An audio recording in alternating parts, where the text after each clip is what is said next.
Welcome back, everybody, to the Ozone Football Podcast. Rob Ogden and Tony Gerdeman here. We've got some uncharted territory this weekend, Gerd. Big Ten championship game in Indianapolis. Yeah, I'm pretty excited. It's going to be a new experience. It'll be fun to see, fun to cover.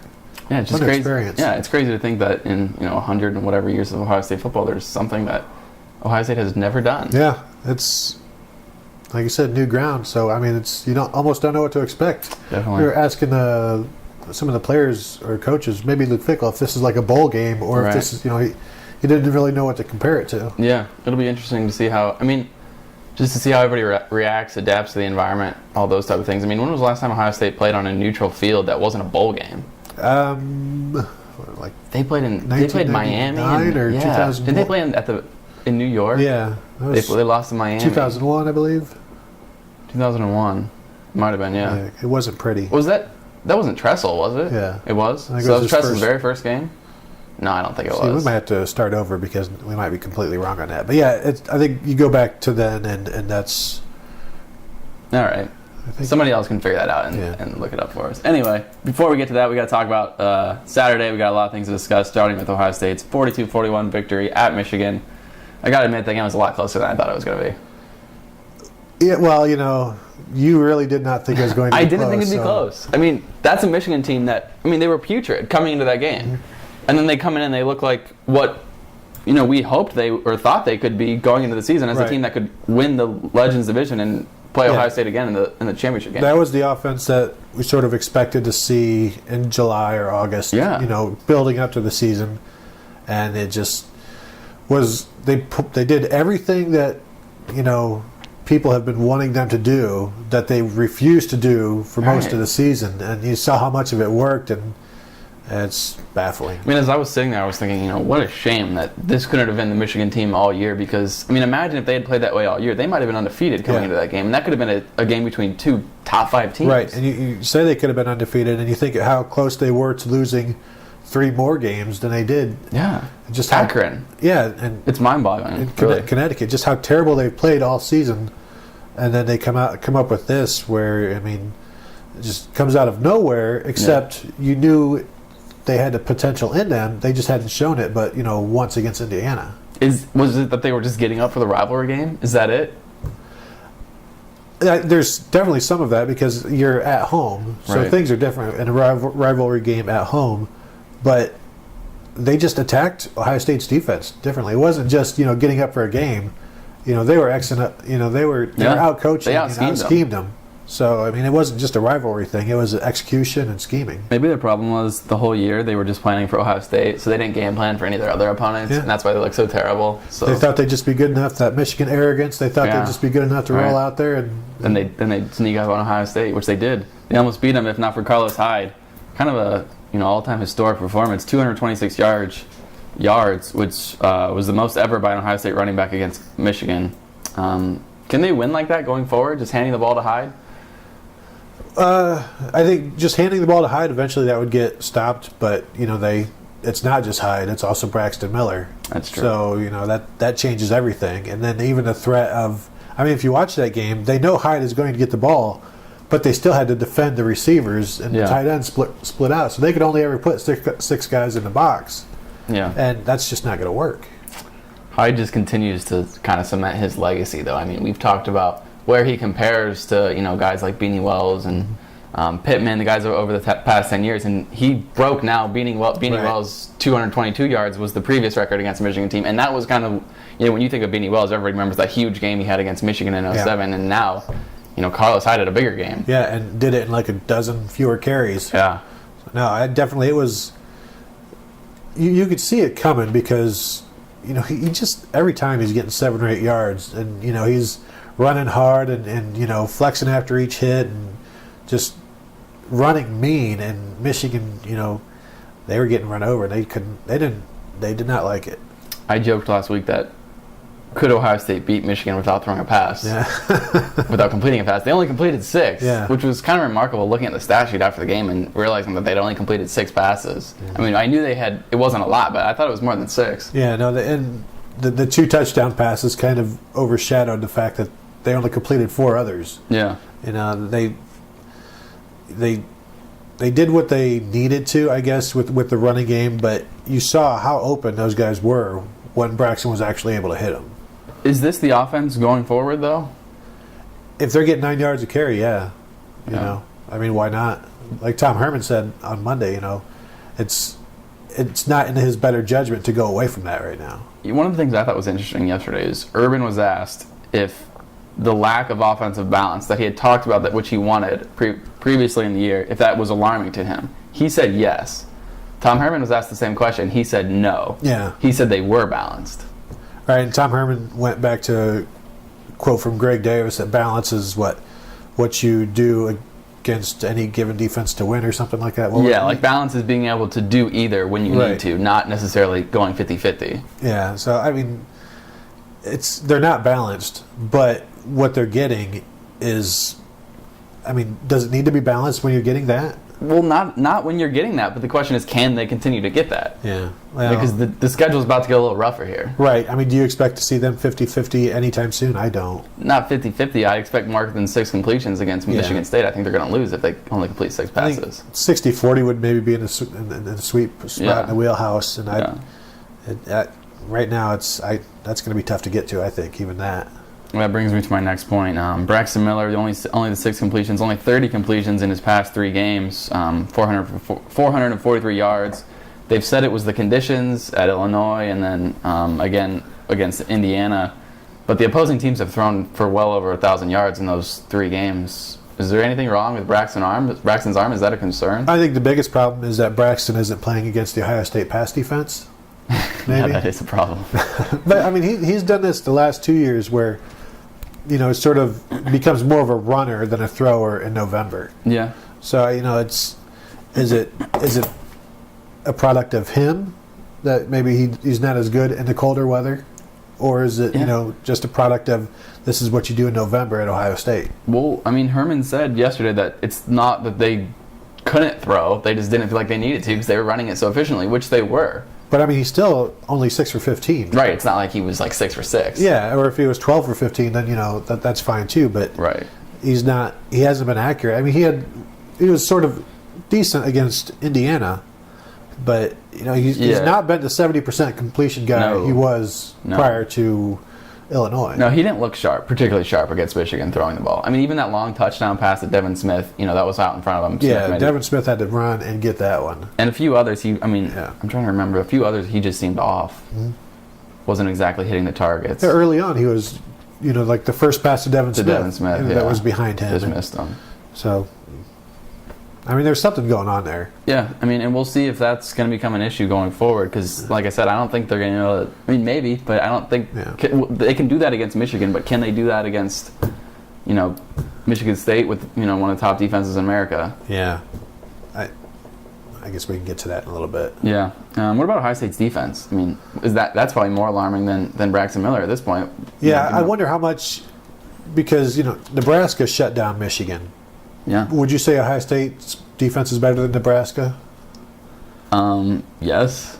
I mean, but how much of this is Ohio State's fault? How much of it is Michigan's fault? How much of it is just, you know, when you think about Ohio State's defense, and everybody talks about them, you know, not being a great defense, being an average defense, but then when you look at the Big Ten statistics, defensively, they rank in the top. Yeah. I mean, they're behind pretty much just Michigan State in almost all of them. You know, they're in like the top two or three in most of the defensive statistics. So they've got a good defense. It's not the defense that, you know, some Ohio State teams have had over the past 10 years, not even close. But, I mean, what's your thought on that? Are they better than Nebraska or some of these other teams that have handled Michigan fairly easily? They're not better than Michigan State, but would you say they're better than Iowa? They're better than Nebraska? Yeah. You know, I mean, is there another defense in the Big Ten other than Michigan State's that's better than Ohio State's? I don't know who would take a defense over Ohio State's, you know, in that. Wisconsin? That's the only one you could say maybe, but Ohio State still has more talent than those teams. Oh, yeah, talent. Know? So there are some weak spots on this defense for sure. No doubt. And you wonder if that's the biggest problem, if that's why there are so many problems. Because, you know, it's not necessarily the defensive line, though. Urban Meyer still wants more contact on the quarterback, he said. Right. But there's a huge weakness at linebacker. Especially when Curtis Grant is... Right. I mean, Luke Fickell said yesterday he's just not himself. Yeah, and they don't know when he's going to be himself. And you saw Cameron Williams always has issues when he's in there. Then there's the other issues at safety with Corey Brown. They went after him. They tried to go after him even more, and they got, the Buckeyes were fortunate that it wasn't, as devastating as it was already. Yeah. So there's some definite weak spots that teams are taking advantage of that the Buckeyes aren't able to hide anymore. And we don't consider the defensive line one of those weak spots. But the most shocking thing for me in this game was how Michigan's offensive line dominated the line of scrimmage for much of the game. Yeah. The fact that Michigan was able to run the ball at all. And they did more than just at all. I mean, they averaged over 4 yards a carry. Devion Smith and Derek Green were getting past the line of scrimmage, which isn't, sounds stupid to say. It's not normal this year for Michigan. It's not. Toussaint never was tackled behind the line of scrimmage. None of their running backs were. Yeah. That's unheard of. And this is a line, people laughed about this line. Yeah. It was miserable coming into this game. That was the question, going into the Michigan game, some of your reports were asking, what do you think about Michigan's offensive line? Basically, how terrible are they, Asking the defensive linemen, and they got beaten off the ball almost every time. Yeah, no, it was no joke. It almost reminds me going back to the Iowa game where they couldn't get any pass rush. Yeah, and they sort of changed things up there a little bit, but no, I don't know if they took Michigan's offensive line lightly but the other thing is that Michigan really didn't do what they normally do as far as running out of the I formation. They've sort of gone away from that, and that was always their biggest problem because they're terrible with the fullback out there. Right. And so they went more to the draw plays, which have helped over the last few weeks. So they finally started doing what has been working for most of the season, also running out of the shotgun. But the fact that there are no tackles in the backfield is, it's astounding to me. Yeah, we said that Michigan out-schemed Ohio State, but you didn't think that, their play calling, it wasn't anything out of the ordinary. It was fairly predictable, Michigan's. Yeah, no, there was a lot of it, but they just seemed to know what Ohio State was going to do, when they were going to blitz, where they were going to blitz from. So, it wasn't like they showed, it wasn't like the Iowa game where they came out in sets that they had never shown all year. This is stuff that they've done fairly successfully all year. All of the screens and throwbacks, they haven't done a ton of these, but they've done them enough to where... And they've been successful. Yeah. For the most part, right? No, they have. I think they caught Ohio State. They knew what Ohio State was going to do when Ohio State should have known what Michigan was going to do, basically. Yeah. Is this defense? Is this going to be the downfall? If there is a downfall, is this what it's going to be for Ohio State? You could say that, but in a 1-point game, is 6 for 15 passing helping you? No. So I think it's a complete thing, but obviously the offense scoring 41 points, you should win. But it put up 42 points, so you can't really hardly blame the offense. Right.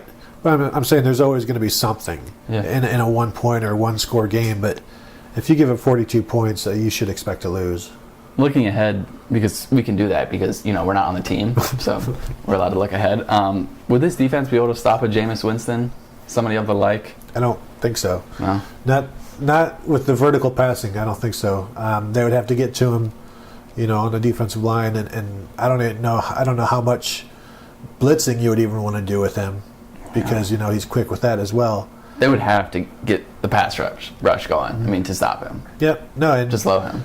I think you would have to try to blitz just to disrupt him, and you do it as long as you can before it starts costing you. But I see him attacking the safeties repeatedly and having success with it. Yeah, that's a concern going forward with Pitt Brown. You mentioned, do you think that we see Von Bell or somebody else out there?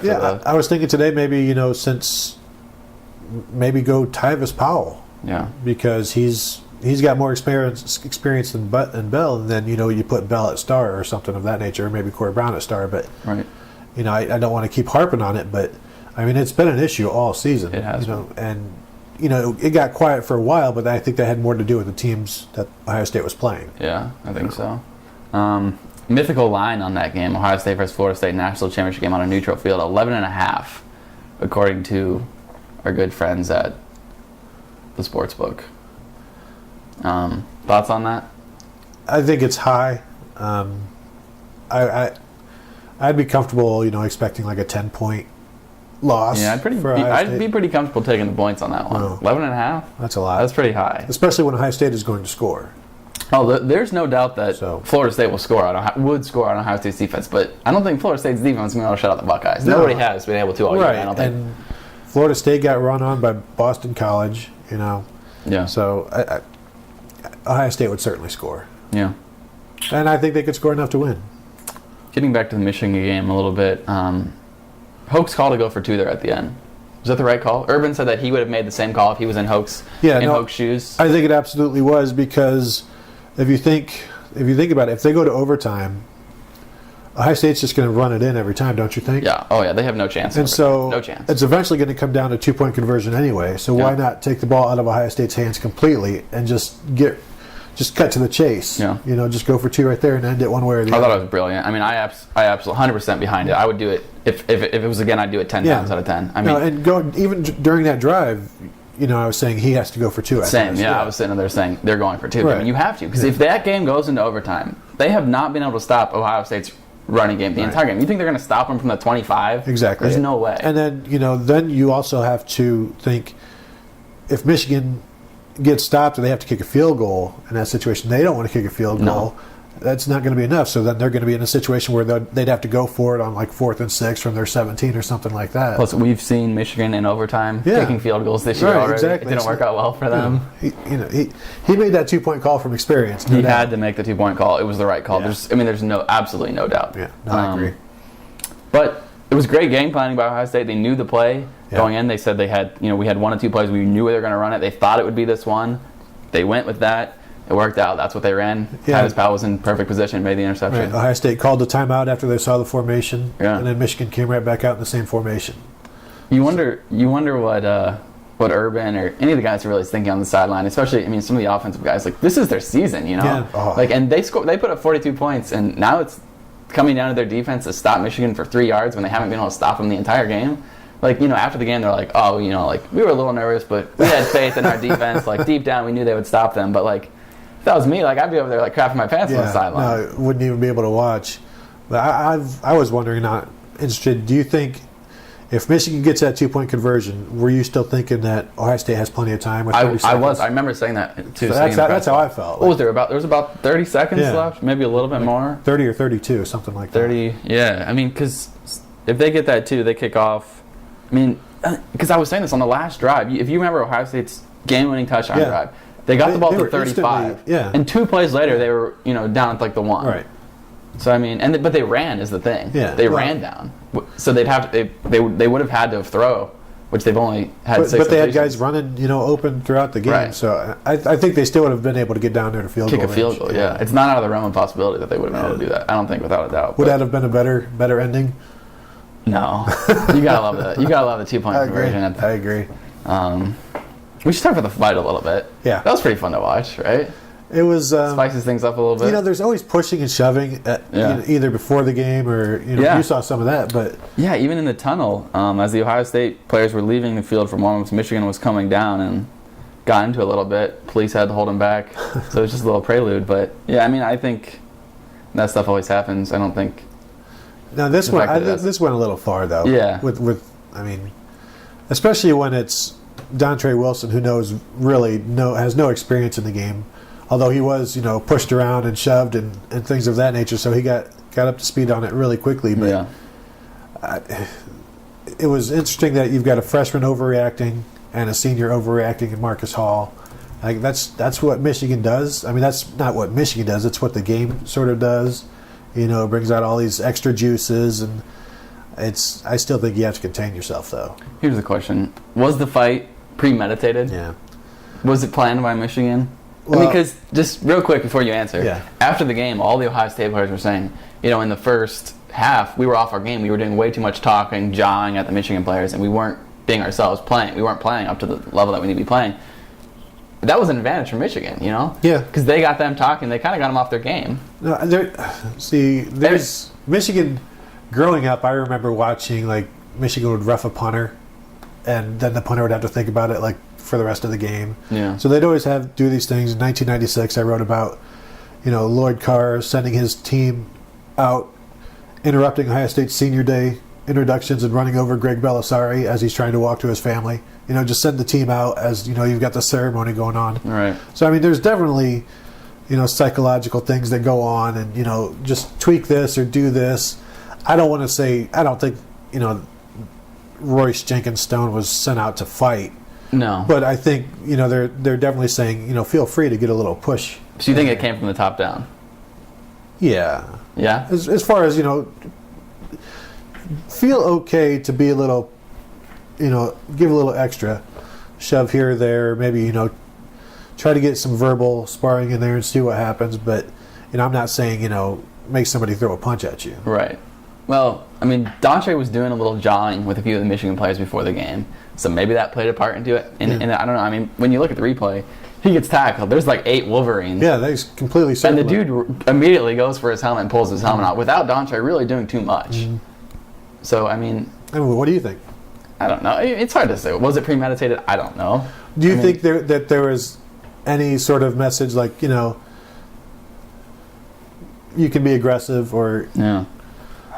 I don't know. I mean, because they all acted in unison. They did. They really did. It was like instant. Yeah. It's so hard. I mean, we have no idea. Yeah. I mean, it's a possibility, yes, but I mean, I can't say. I don't know. Is it a probability? I don't know, but yeah, I think it's always, feel free to tweak these guys or give a little twist here. Yeah, I mean, and I think it was working in Michigan's favor for a while there. Well, and maybe you maybe it's not something they set out to do before the game, but once they see that it's working, then you're like, okay, you can turn it up a little if you want to. Yeah, definitely. And you wrote a little bit about the fight, about Dontre Wilson's punch, the fact that Durant Grant was actually the guy who pushed. Right. So, I mean. Yeah. Well, and that's another thing. It's if Durant Grant can keep his cool and doesn't shove a Michigan player that hits Dontre Wilson, and then Dontre Wilson goes and throws the punch. I mean, if Durant Grant doesn't do that, then Wilson is still playing. Was it fair that Ohio State got 2 of its, important offensive players thrown out of the game while Michigan got a backup linebacker? The one that instigated the fight? Well, I mean, that's the whole thing where you think about, because you think, is there a conspiracy when you've got a third-string linebacker starting this, because it happens in basketball, and back in the day, you'd send out your 12th guy to, start a fight with a center or something like that. Right. So, I think that's where a lot of the conspiracy comes. Is it fair? I mean, I think whoever gets thrown out for, throwing a punch, it's completely fair. Yeah. I still haven't seen what Marcus Hall did, though. He threw a punch. Did he? I didn't see it live. I've seen the replay of it. He threw a punch with a guy with his helmet on, so, probably hurt him more. Same with Wilson. Punching a guy with a helmet, always a smart and without his own, so. Yeah. You should just be suspended for that. That's just stupid, throwing a punch at a guy with a helmet. But there will be no more suspensions from Urban Meyer or the Big Ten. They announced yesterday just a public reprimand, which, that's tough, man. Really laying down the law right there. Those reprimands. Well, you can't even leave the house after something like that. I know. It's bad. But should, in your mind, should Meyer or the Big Ten have, maybe laid down the law a little bit? Handed out a suspension on Hall or even Wilson, especially Hall for flipping the double birds? Well, as far as Wilson, I think, as far as the fighting, that's handled. That has set rules. They were ejected. There's no rule that says they should miss more time. Right. With Hall, I mean, what's the rule on?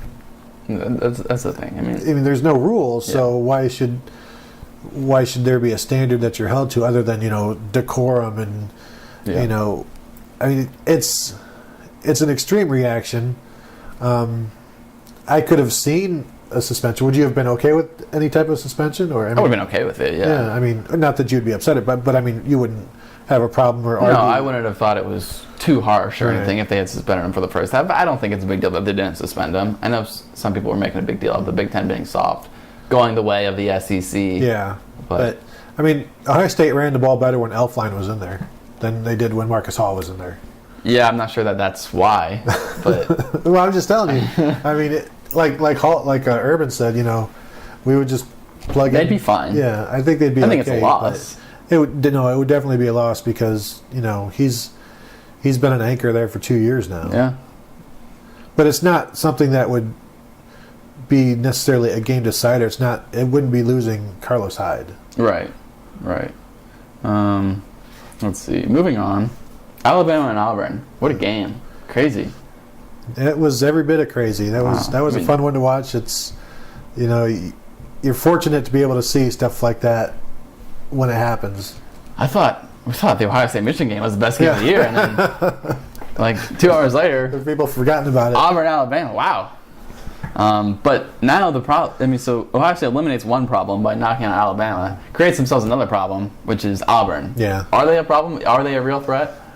No, I don't think so. And now even ESPN's BCS expert has had to say that as long as Ohio State continues to win, they'll be in over Auburn. There's nothing Auburn can do right now. So yeah, it would take an extreme reaction from sort of the voters. It would need the voters would need to just band together and go Auburn to Ohio State. It was actually kind of surprising how well Ohio State fared in the BCS this week. I mean, there were people out there saying that Auburn would be number 1 in the computers.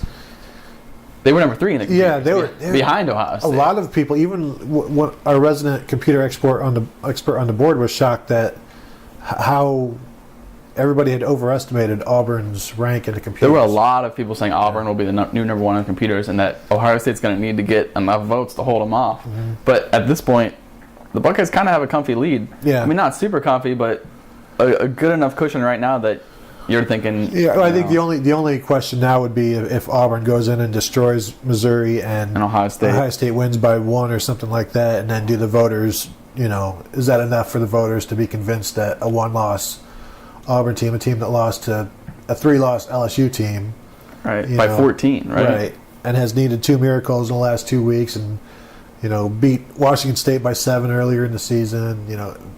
Auburn hasn't looked great. No. Ever, really. I mean, are they legit though?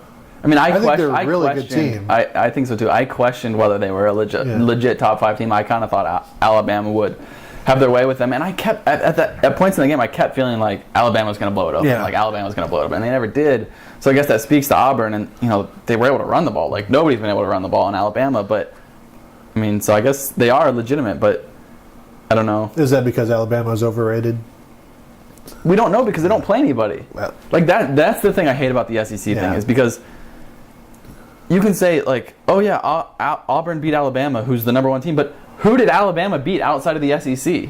Chattanooga? Virginia Tech, man. They're terrible. Yeah, well, that's fact. Nobody, and that's the thing I hate. That's the thing I hate about the possibility of 2 teams from one conference playing in. That proves nothing. Yeah. Absolutely nothing. And now the thing that you're starting to hear a little bit, or at least I am, is that if Ohio State and Florida State both lose, then you've got Alabama right back in a championship game when they haven't won their division, and it would be the second time in a few years when they're not even the best team in their division, but they're. I just don't know how you can say that Alabama's this good, because I mean they beat the teams in the SEC, but Ohio State's beat the teams in the Big Ten, And I'm not the one saying the Big Ten is a great conference or anything, but they haven't played anybody outside, so we won't know until they play somebody until they play a champion from a different conference. We won't know who the better team is. Yeah, it's just impossible. Their reputation is very inbred. It's built on what they've done over the past 4 years and not what they've done this year. Right. So my rant is over.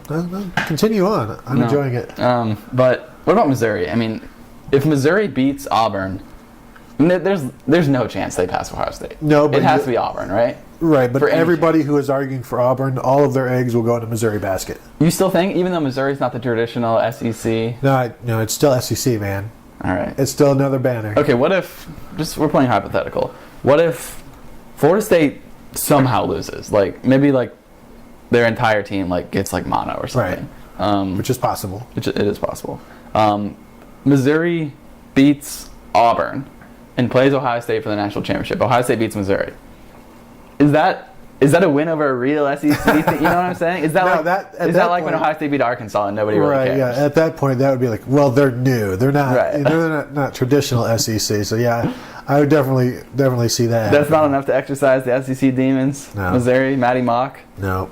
What about? You need at least 4 years to be full time SEC, even though it only takes 1 or 2 to actually get in there and start kicking ass. Yeah. What about Auburn? So same scenarios if Auburn wins. Ohio State were to beat Auburn in the national championship game. Is that? Yeah. Then it's still it wasn't Bama. Right. It's always gonna be it wasn't Bama. And that's going to be the case if Ohio State and Florida State play for the national. But who cares? That's what I always tell people. I mean, does anybody care who won 6 years ago? Who they beat to get that win? I mean, it's all about winning. It's not who you beat. Nobody cares that the SEC, other than people in the Southeast. Nobody cares that the Stop SEC. giving it value, and it won't have any. Yeah. What about Auburn's AD? The comments he made. It'd be un-American for Auburn to be excluded from the championship game. A disservice to our nation. I mean, what a joke, right? That's laughable, really. No, it is. And we shouldn't even talk about it, honestly. Right, and like Urban Meyer didn't even want to. He said, "I'll have word for that on Sunday." I mean, you almost hope that Auburn would lose just because it was so presumptuous and asinine and just preposterous. Pompous. Yeah, to go out and start talking about that already. Yeah. I mean, how do you think Missouri feels watching that? I mean, it's an absolute joke to act like we would somehow fail as a country if Auburn is excluded from the national championship. I mean, college football, like it'd be the greatest failure in American history. I mean, how could we even we'd be? I mean, all of the good that has gone on, in this society would just be wiped away. It'd be wiped away because Auburn was excluded from the championship game. One loss, Auburn. Yeah, we're no better than hilarious. Russia. How are you ranking them? If you were voting the top 25, what's your top 5? I'll go Florida State, Ohio State, Auburn, Missouri. I can't put Alabama there because they have a recent loss. Maybe I hate Oklahoma State though because of that West Virginia loss. I don't know. Do you have to have a top 5 or can I do you have top top 5? I guess Oklahoma State. So you're buying into you can't put them there because of a loss. But do you think Alabama's one of the top 5 teams in the country? Not that it matters. Yeah, I think so. But I think you have to be punished for your losses. Really? Punished for losses? I don't think it matters when you lose, though. So if Alabama had lost week 1 to Auburn, they'd be in your top 5. Well, I mean, it depends. Do they continue to... I mean, do they lose again? No. It depends. It's the way it's always been, though. Yeah, I mean, it's November is for contenders, as Jim Tressel used to say. And but Alabama is 4. They're ahead of Missouri, which I think they should be. But it goes back to your point about the SEC. They lose to an SEC team, so it's okay because they're an SEC team. So we'll only drop them a little bit. Yeah. Or you have Michigan State who loses to Notre Dame, but has had to claw. You're right. You're right about that. I would have Michigan State higher as well. Oh yeah, they definitely should be. I don't know that I'd go top 5 though. No, I don't think I would either. I think Alabama's a top 5 team. Yeah, you probably can convince me of that. In fact, I still think Alabama's the best team in the SEC. There's no doubt in my mind that Alabama's the best team in the SEC. They shouldn't lose then. They shouldn't lose. You're right, and they can't be ahead of Auburn because at the end of the day, I don't think they could be ahead of Missouri either because those are your 2 division champs. That's one of my base beliefs. That's fine. Of college football is that, and I would even go. I would want the playoffs to be like, you can't be in a playoff if you don't win your division. You don't have to win your conference. Yeah, just win your division. Because right now, I'd almost go win your conference. But even right now, Alabama would be in a playoff next year, and they wouldn't win their division. Okay, Alabama should not be in the playoff over Missouri. I'll give you that. But I mean, they will be. Yeah, you're right. I don't know. It's confusing. I hate the BCS. There's going to be issues with the playoff too. Just the one I gave you about not winning your division. I mean, I think you should absolutely have to win your division. In a perfect world, there's 8 conferences, and 8 conference winners play in a playoff. I prefer I would give me an 8-team playoff, but you go with the 5 major conference winners and then 3 at-larges. I hate major conference. But what makes a major conference? The Big East was a major conference. Right, and now they're not because they're terrible. Yeah, but I just hate the major conference But thing. what I'm saying is that each conference championship game would essentially make it a 16-team playoff. Because right now, Ohio State and Michigan State would be playing for that spot. Yeah, if you're the loser could get an at-large, but if you do want to go with your conference winners, then that doesn't really change things. It still makes the conference championship games the play-in round, so you'd have a 16-team playoff. So I could go that as well. All right. Well, when you and I are ruling the college football world, we'll do that. I mean, wouldn't it break your heart though to see Ohio lose in the MAC championship game and just be, shut out of what could have been? Yeah, man, it would. It really would. I really want to see Northern Illinois get another shot, though. That's a good team. It's a good MAC team. It's a good team. That team would finish. Yeah, what did we say? They'd be top half of the Big Ten earlier. Oh, easy. Okay, what about Iowa? Where are they in the Big Ten? Are they the fourth best team in the Big Ten? No. You don't think? Because you got Ohio State. I still put Wisconsin ahead of them. Yeah, so did I. Michigan State. Yeah? Ohio State. Who's better than Iowa? Gosh. You know where I'm going with this. Moving on. Who's better than Iowa? Let me look at the standings. All right. How did Northwestern do this year? Terrible. No, but Iowa has been a good surprise, definitely. Yeah. I'd agree with that. They have 4 losses. They have 3 losses in the Big Ten, only to Ohio State, and Michigan they beat State, Nebraska, who has the same record as they do. So I think Iowa's the 4th best team in the Big Ten. and they beat Penn State, who has a similar record. So yeah, you're right. You know who beat Iowa at Iowa? Who knows? That was early in the season, though. That was before matter. Auburn was awesome. Whatever. All right. No, I'm with you. But do you want to see the 4th best Big Ten team play in a BCS No, game? but you can't prove that they're the 4th best Big Team because that's why I just want to see teams play We saw other them last teams. year, though. Yeah, that was last year. But I'm saying, We can't talk about last year. The thing is, with the smaller conference teams, once they get their shot, then they sort of go to the back of the line, I think, in a lot of people's minds, and maybe even in my mind. Yeah, if they lose. It's like they got their... Legitimately, though, the non-AQ teams have had great success in the BCS. Boise State and Utah, right? Yeah, Boise State has won, what, 3? 2 or 3, something like that. 2 or 3? Yeah. TCU won a Rose Bowl, beat a Big Ten team. They beat a Brett Bielema team. They beat a Big Ten team in the Rose Bowl.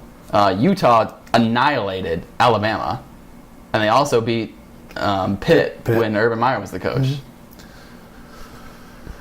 Hawaii got annihilated, though. Yeah, but and now you see like TCU and the other one you mentioned, Utah. Those are both now AQ. They're both now in AQ conferences, so they're a little bit further above, like Northern Illinois. But we'll see. We'll see Northern. I think. I just want the conference winners to play conference winners because you don't know how good teams are unless they play teams from other conferences. No, I would agree with that. Okay, moving on. So angry. I know. Today I'm just, it's like rant after rant, right? I've been saving it up all season, so I'm getting it out. Angry Rob. You said Florida State number 1. I said Florida State number 1. I think everybody says Florida State number 1, but why? Why is Florida State getting the pass and Ohio State isn't? Because they've been there. Because that's why. And I'm not saying it's right. They're destroying everybody. They've been at 2 all season. Well, not all season, but since they've been there, they haven't had necessarily the close wins.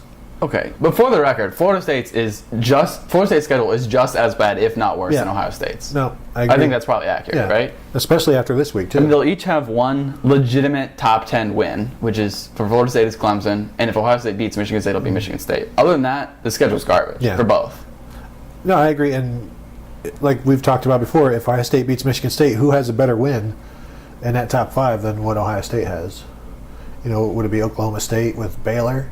In the top 5? Well, I mean, Auburn. Well, yeah, but I mean, they have lost, so. Oh, you're saying Actually, I don't know what I'm saying, okay, but I just think it's hard. There's not going to be many better wins than what Ohio State could pull off on Saturday. And so that's fair. Especially what Florida State's going to do. So, I mean, like you said, if you're looking at them evenly, then the weight has to shift towards Ohio State. So the thing is that Florida State has beaten the living crap out of everybody, and Ohio State hasn't necessarily done that. Exactly. I think it makes sense. I would put Florida State number 1 for that reason. Yeah, I mean, they've looked really freaking good every week, no matter who they're playing. And if we're going to argue that, as long as you beat the teams on your schedule, then you should get credit for that. I mean, yeah. Just real quickly before we move on, is being undefeated worth more than getting through a tough strength schedule with 1 loss? If you're in a major conference, yes, I believe so, and that's how I've always felt. Because I mean, we see every year how hard it is to be undefeated, because it's not a regular occurrence. Right. Okay. Going back to Florida State though, hypothetical again. if Jameis Winston is involved in these allegations, if he's suspended, could voters drop Florida State from number 1 and out of the BCS championship game picture without a loss? I think it could definitely happen. I think one reason would be because it's not the same team. You know, he's the most important player in the nation, perhaps, on a major team. Yeah. And without him, that's not Florida State. He's changed the program, right? Right. I mean, is he the most valuable player in college football? Yeah, I think so. And, you know, like we talked earlier, Jordan Lynch is probably too, but they're on a different level of status. So if Winston gets suspended, you think it's fair to drop Florida State out of the top 2? I think if you're ranking teams, if Florida State without Jameis Winston isn't in the top 2. There's no doubt. But if you're ranking teams, it's just so difficult because you don't necessarily rank teams on how good you think they are. You rank teams on what they've done. Right. If that was the case, Ohio State wouldn't be in the top 2 because there's a lot of people that think probably Alabama. But the purpose of the BCS is to pit the 2 best teams. Right. And Florida State ceases to be one of those 2 best teams without Jameis Winston. Even though everybody says Florida State's the most complete team, right? You still think without Winston they'd be incomplete then. Yeah. I mean, very incomplete. Their backup quarterback transferred. They're down to their third. No, I don't disagree with you. I'm just devil's advocate. But what if the same thing happened to Ohio State? If Braxton Miller just hypothetically got suspended or hurt or something, I mean, would it be okay to do the same thing to Ohio State, to drop them out because they lost their starting quarterback? The difference there is that Ohio State has shown what they have at backup quarterback, and Kenny Guyton did pretty well. If Florida State had shown that, you know, early in their season that they have a valid, you know, backup to Winston, then I keep him.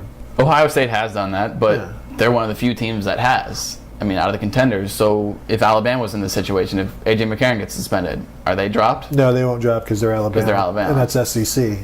And I think another reason why Florida State would get dropped is because there are 3 SEC teams waiting to jump them. So if Florida State was in the SEC and Winston got suspended, would they get dropped? No, because they'd have more quarterbacks on the roster. Okay. This is why I hate the BCS. This is stupid. All right. We should move on, though. We've talked about BCS long enough. Big Ten awards were announced yesterday.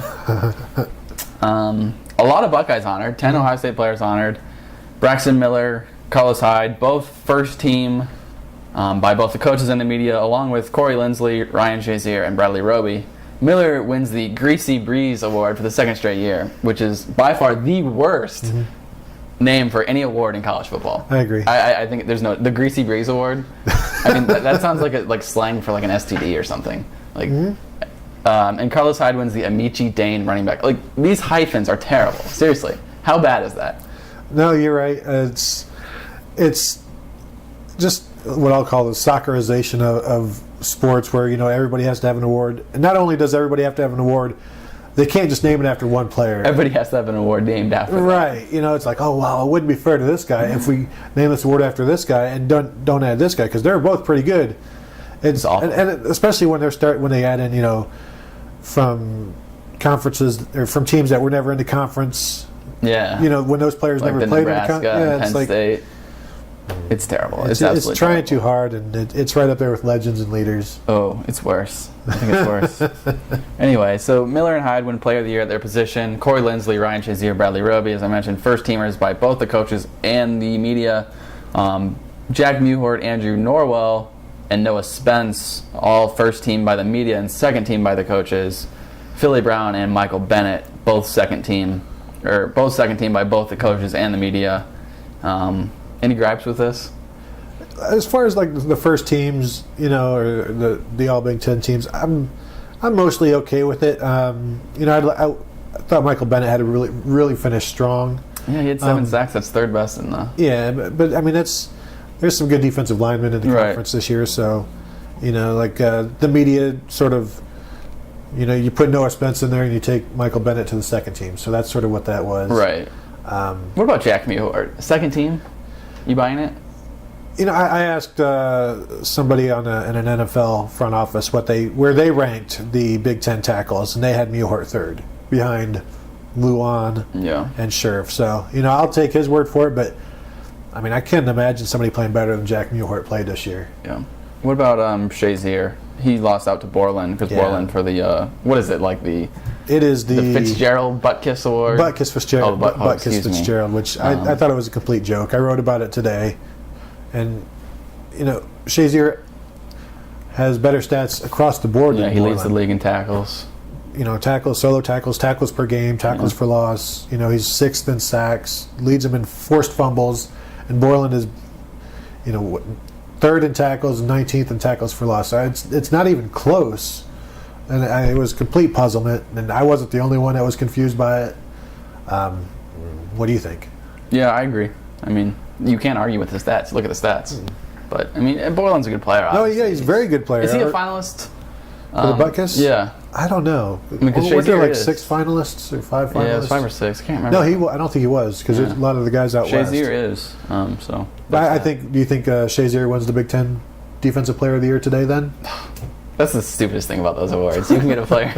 Well, that's the other thing. How can you be Player of the Year and not even be the best player at your that position? Yeah. So I don't know. We'll see. It'll be interesting. Wouldn't that be like typical Big Ten? It would be typical Big Ten. I mean, that stuff happens all the time. Yeah. It's like, we don't want to shortchange Chris Borland. Right. And So Ryan Shazier is already going to get this bigger award. The year Troy Smith won the Heisman, didn't Brady Quinn win both the Maxwell and the O'Brien Award? Yeah.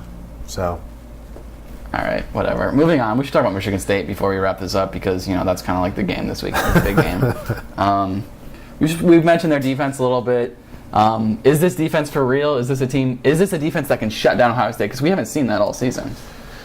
Yeah, that's what, this is what we've wanted to see for weeks now, this matchup. So we're finally going to get to see it. There are some teams who, Michigan State hasn't shut everybody down. Nebraska put almost 400 yards on them. Yeah. And they ran the ball really well. So there's going to be things that Ohio State can do, and what I really found interesting was when Tom Herman was talking about what Michigan State does on defense. He was saying we have to look at it as an opportunity, right? Because they have one-on-one matchups all over the place, and if you're Ohio State, you have to like that chance. You have to like your chances being one-on-one against anybody else in the country. How much of a resemblance does this team, the defense and the offense too, have to the Tressel teams? That even some of the guys on this Ohio State team played for. Some of the defensive guys played on these defenses. Yeah, the players we talked to said there are a lot of similarities. As far as on both sides of the ball, and I know Buckeye fans would love to see the Ohio State defense play the way the Michigan State defense does. Yeah. But they might have to wait a little while longer. I think Urban Meyer would like it too. Yeah, but there's still some room to grow for the Buckeyes. But what Michigan State does, they teach it really, really well, and they execute it, and they're fundamentally sound. And we've heard the coaches say that that's one of the things they always work on here. But Michigan State has it down to a science. I think Ohio State fans would also love to see the Michigan State defense, led by Jim Bollman, be the offense that it was at Ohio State, which they hated so much. Yeah, that's going to be the fun part, is to watch. What did Jim Bollman? He's not calling the plays, right? But he still has his fingerprints, and things of that nature, to see how well that does against this Ohio State defense. And if you thought like Ohio State fans are crazy last week watching Michigan's offense just tear them up. Imagine watching the Jim Bollman offense. Oh my gosh! And imagine Fickle and Mike Fickle Vrabel having to deal with it. If that happens. Fickle should know the offense, though, right? Well, that's the other thing. He worked with them. Yeah, they worked together in 2011. There should be very few surprises. But one of the things that Michigan does really well, surprise. Exactly. So and they'll have 2 or 3 drawn up, because they have nothing to lose. They're going to the Rose Bowl regardless, pretty much. Most likely. So they can do anything they want. They can pull out every single stop. And Tony, you've seen him do that before. Yeah, he pulls them out. Oh yeah, and he does it in critical situations where they absolutely need to win. Yep. So who knows what we're going to see in this game? Yeah, it'll be interesting. Yeah, well, and that was one of the things where I think Luke Fickle talked about yesterday, that you can't wait for the trick plays. You just have to be prepared for them and react to them when they come. Because if you wait for them, you're just going to get blown off the ball and you're going to be late to everything. Right. What about this offense? We talked about it a little bit. They've improved so much, really, since the beginning of the year. The beginning of the year, it was laughable. It was like, this team can't do anything. Mm-hmm. Now, Connor Cook was the second team quarterback, right? Yeah, he was for one of them, Meteor, the coaches. Yeah. They've shown they can run the ball a little bit. I mean, with the Ohio State defense, the way they're playing, is this a team that can, move the ball a little bit? You can't say no because we've seen not everybody, but we've seen teams that you would say no to move the ball. Right. I think this is certainly an offense that Ohio State can contain without any doubt because other defenses have done it. They scored 14 points against Minnesota last week. The week before they had 14 points in the first half against Northwestern. Right. They haven't. I mean, I'm looking at these scores. They haven't had more than 14 points in the first half. One time since October 12th. Yeah. So, I mean, Ohio State won't probably score their average, but they won't need to, I don't think, to win this game. How many points wins for Ohio State? Just let me throw some numbers out. Does 21 points win? No, I wouldn't. I think it could. I don't want to say if you were definitely. Betting.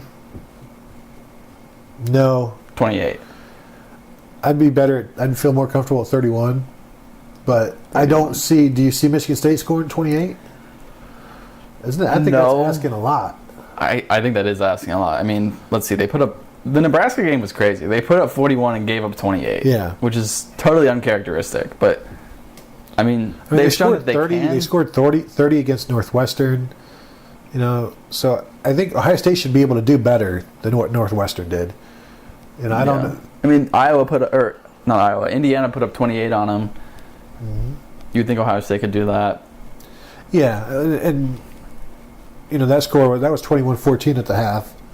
So I mean Indiana hit them hard right out of the gate, and Michigan State shut them down pretty much after that. Yeah, but it's easier to shut down Indiana than it is Ohio State. Yeah, definitely. I mean, I don't know. It'll be interesting to see because this game could go a couple different ways. It could definitely be a loss for Ohio State. Oh, it definitely could be. I mean, if Ohio State can't get the ground game going, and the defense struggles with Michigan State's offense, I mean... Yeah, what happens if Ohio State gets down 10-0 or 14-0 and then they feel like they have to throw to win? That sort of gets into... Because we haven't seen them do that. Right. They've never done it this year. They've never had to. Do you think 28 is enough to win? Michigan State's offense, Ohio State's bad defense. 28, I would say yes if I was betting, but I think it'd be close. Yeah. Maybe 28-20. If I was saying Ohio State scored 28, I'd probably go 28-24. Yeah. Which actually might be the score I pick because... Not if I pick it first. I already picked it. Oh. 28-24. I think it could be close. Yeah. Like we talked about before the Michigan game, you can't assume Ohio State is going to put 40 points on everybody because we've seen them struggle against fair defenses, and Michigan State is much more than fair. I mean, 6 points, Michigan. Yeah. 6 points they gave up to Northwestern, 3 to Minnesota, 3 to Illinois. But then again, their offense only scored 14 against Purdue. This team, I feel like sometimes you don't know what you're going to get with them. Well, yeah, exactly. As much as you don't know what you're going to get from Ohio State's defense, it's the same with Michigan State's offense. Yeah, I think you're right. Connor Cook was, 10 for 20 with a touchdown and an interception against Minnesota.